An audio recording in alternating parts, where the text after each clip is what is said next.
I don't want to say I did, but I sure as hell helped settle the problem between Pakistan and India last week, which was getting more and more hostile.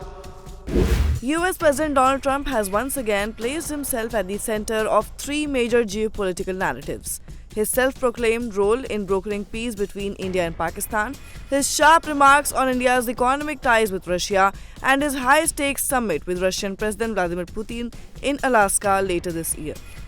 Well, first up, if you talk about brokering peace between India and Pakistan, then you must remember that in the weeks following Operation Sindoor in May 2025, that was India's large-scale strikes on terror infrastructure in Pakistan, Trump repeatedly claimed credit for halting the escalation.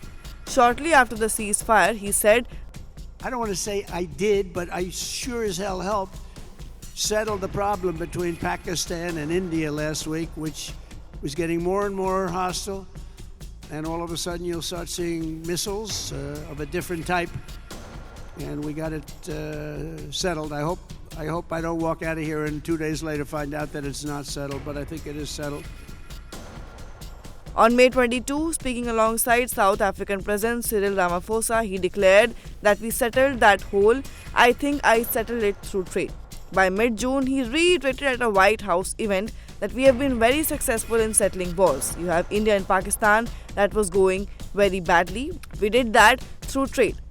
Further, Trump has even described his record as a war a month, placing India and Pakistan among 5 global disputes he claims to have ended. Pakistan later announced it would nominate him for the Nobel Peace Prize for his pragmatic diplomacy.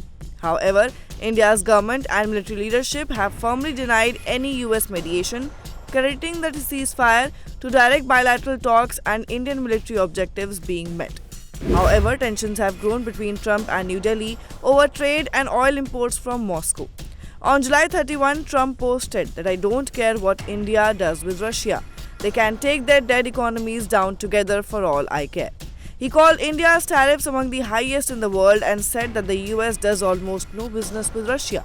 Days later, he doubled tariffs on Indian imports to 50%, framing it as economic pressure on Moscow. He further stated that they are not doing well. Tariffs on India over Russian oil are a big blow to Moscow. These comments come against the backdrop of India's continued purchase of Russian crude and military hardware, a policy Trump has linked directly to his tariff escalations. Now, all eyes turn to August 15 when Trump and Putin meet in Alaska.